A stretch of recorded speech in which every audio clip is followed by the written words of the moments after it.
I'm Richard and I'm dying. And I thought I'd tell you my story. I work in financial services, and one of my favorite clients, their headquarters is in Brussels. And if you go into the men's toilets in their offices in Brussels, in front of each men's urinal is a sheet of A4. It's laminated for obvious reasons, and it has on it what's called their lessons from the loo. It's basically all the deals that went south where they've lost 20, 30, 40, 50 million, and the lessons that they've learned. So what I'd love to share with you is my lessons from the loo of life when it comes to money. I became a Christian when I was 16. For the first half of my life, first 20 years, God called me to be a professional actor. That didn't involve making a lot of money, you'll be surprised to know. I was taught, give the first 10% to the church and the other 90% you can do with what you want. Actually, we couldn't afford orange juice, we couldn't afford biscuits, didn't amount to much. And then in the late 90s, I was in Japan doing some Shakespeare. I'd been away from home for 5 months, and our third daughter was born, and I cried out to God for a way to earn a living that didn't involve living out of a suitcase. And he very graciously answered my prayer. I was asked, long story cut short, by the chairman of one of the largest companies in the world that I'd never heard of to kind of help him do his speeches and do his communication. And that started a journey of what we and my team do for the last 25 years. Basically, we help people persuade other people to give them hundreds of millions of pounds. And the challenge of that is I would find myself earning in half a day or a day what I had been earning in a week, 2 weeks, a month as an actor. What did I do with that? Well, 10% went to the local church. The rest of it, I'd been told, was mine to do with what I wanted. So what did I do? I looked around my church, I looked around my town where I live. Without even thinking about it, I inflated my lifestyle. What had been holidays in the UK became holidays abroad. What was wool became cashmere. The kids went to private school. We moved house every 5 years because we could, up and up and up the property ladder. And after a while, I felt a deep disquiet that was the right thing to do. And Jesus tells the story about the farmer who has excess at the end of the year and builds barns. Can you remember the word that Jesus uses to describe that farmer? A fool. I was that fool. I came to the conclusion that I was a living embodiment of foolishness. Now, Jesus has some advice, actually, kind of at the back end of that story. He says, be rich towards God. But what did that actually look like? So I started to do some research, and what I found staggered me. If you take evangelical Christians in the world, 20% of them reside in the West. Let's call it North America, Europe, the UK, and 80% reside in the rest of the world. So you've got the wealthy church and the poor church. The wealthy church, evangelical Christians in the West, guess every year what proportion of our income we give away. 2.5%. I came to the somewhat shocking conclusion that I was one of the greediest generations of evangelical Christians ever to inhabit planet Earth.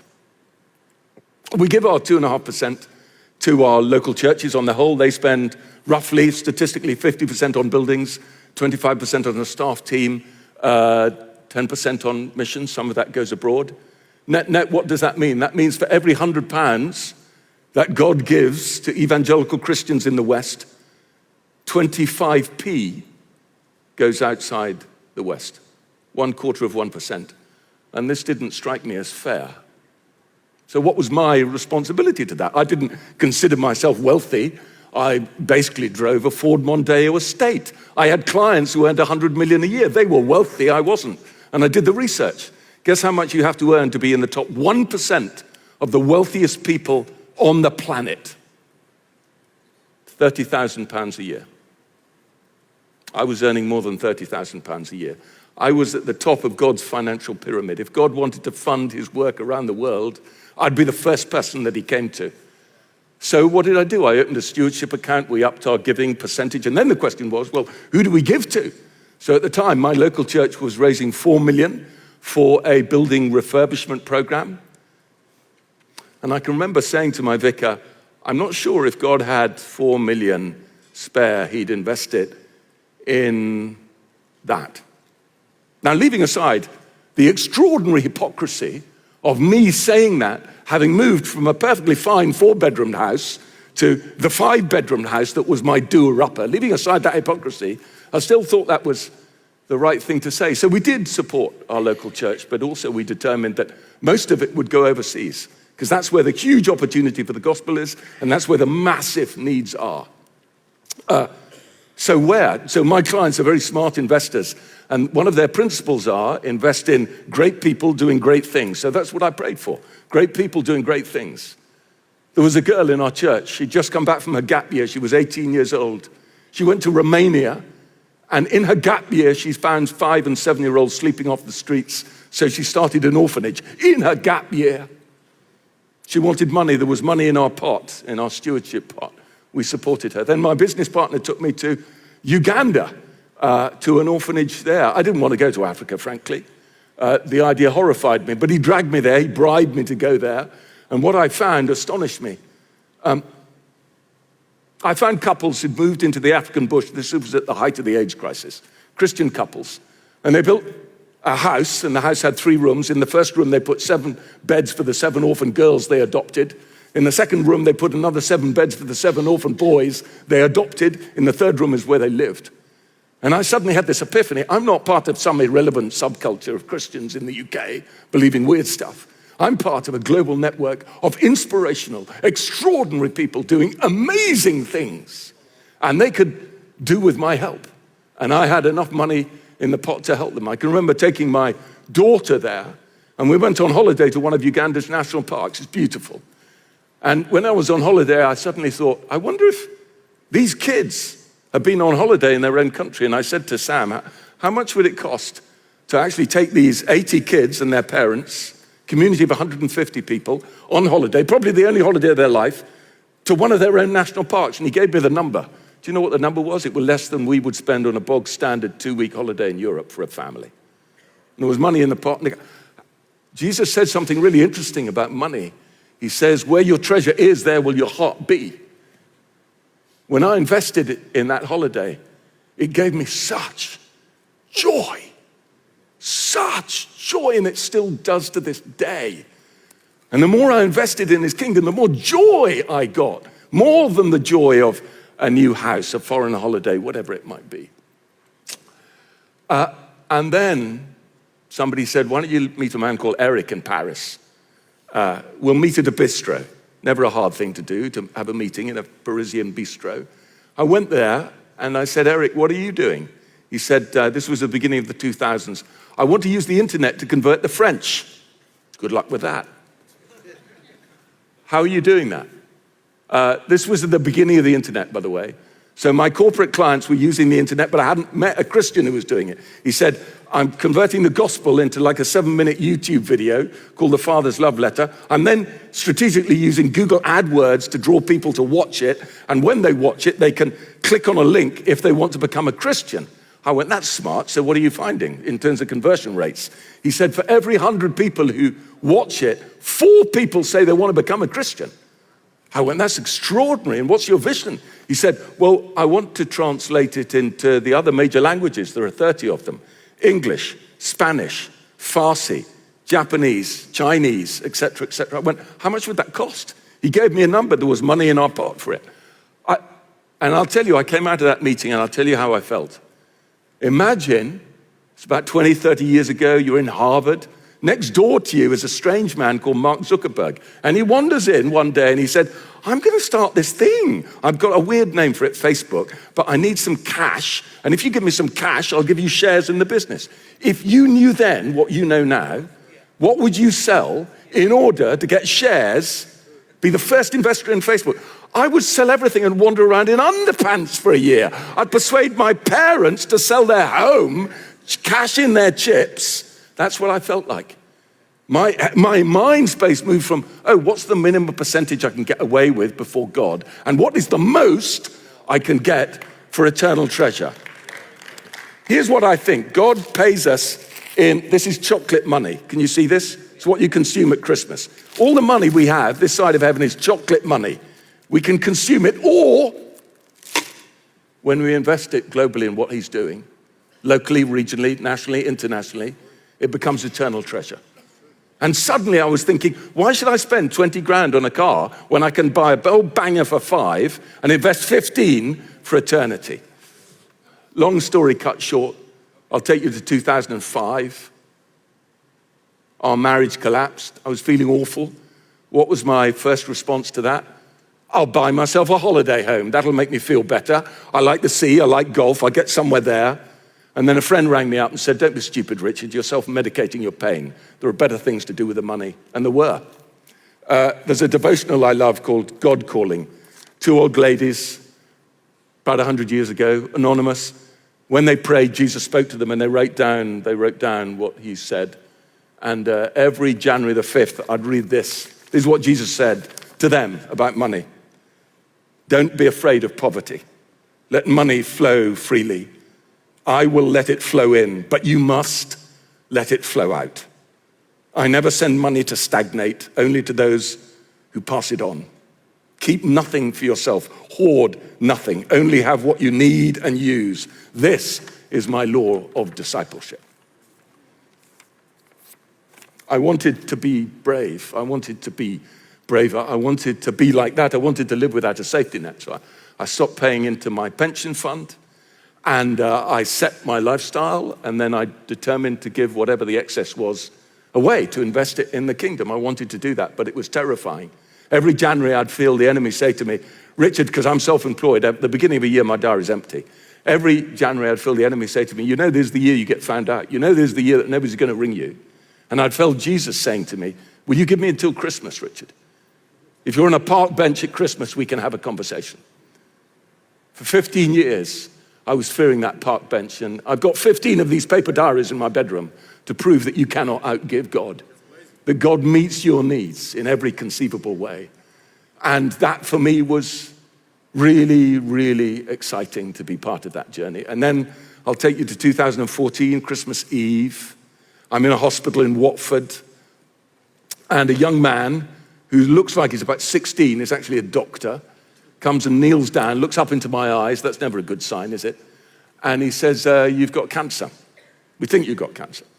On January the 5th, I was with an oncologist and they confirmed it. My cancer was mesothelioma. It comes from asbestos. They reckon it comes from asbestos in old theaters, actually. And it's incurable. And they said, you've got about a year, 18 months to live.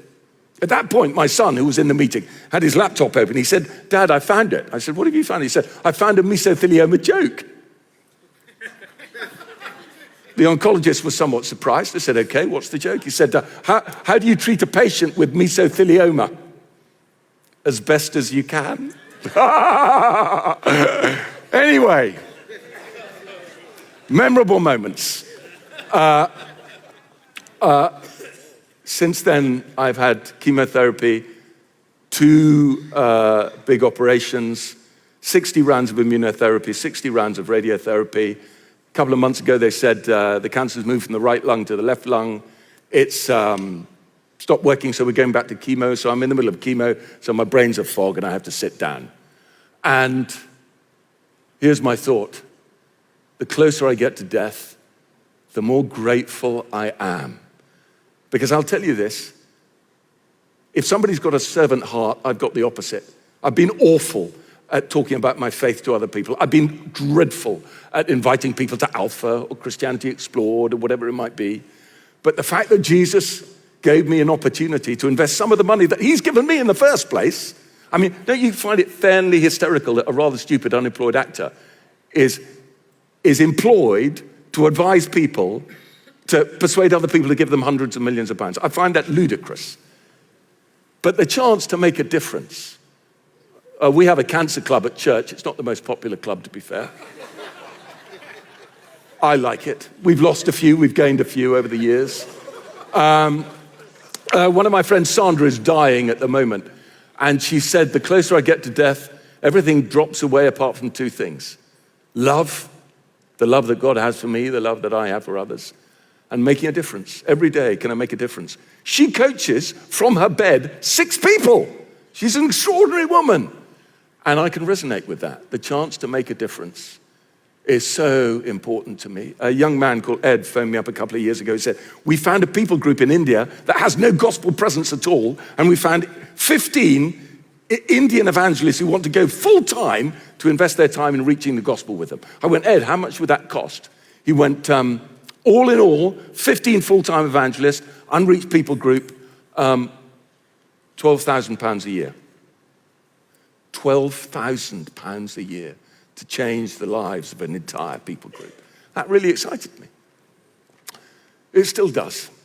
Let me end with 3 things I'd love to say to you. Do you know if Western evangelicals gave not 2.5%, but 10%, do you know how much more money would flood into the kingdom every year? I'll tell you, 100 billion pounds. That's 100,000 million pounds. That's the same that Putin is pouring into the war in Ukraine. Imagine that as a power for good across the West, across the world. But I'm not asking you to be more generous for that reason. It's for purely selfish reasons. This side of heaven, I've known very few things that give more joy than being a part of what God is doing financially. And in eternity, actually, we get this treasure. What is this treasure? John Lennox, who many of you know is a maths professor at Oxford, lovely Christian man, and he's written a book on what to do when we invest our time and treasure and talent. And he uses the story that Jesus tells of the dodgy steward who used money to buy friends. And he says, when we invest our time and our treasure in what God is doing, we make friends. We make friends. I have friends all over the world by God's grace. And I'm so looking forward to getting to heaven because we're going to sit down and I'm going to hear their stories. And the fact that I've been able to play some tiny, tiny, tiny minuscule part in their stories thrills me now, and I know will thrill me then. I hope that's part of my treasures. One of my great heroes in life is a man called George Muller. For those of you who don't know, George Muller was a Victorian German gentleman who God called to move to Bristol, and God called to look after orphans. And in the course of his life, he looked after 10,000 orphans. He's one of the founding fathers of orphan care in the UK. George Muller's life has 2 extraordinary elements to it. Number one, he never asked anybody for money, and looking after 10,000 orphans costs a lot of money. The only person he asked was God. Every day he asked God, and God gave him 210 million pounds at today's prices. Now, why could God trust him so much?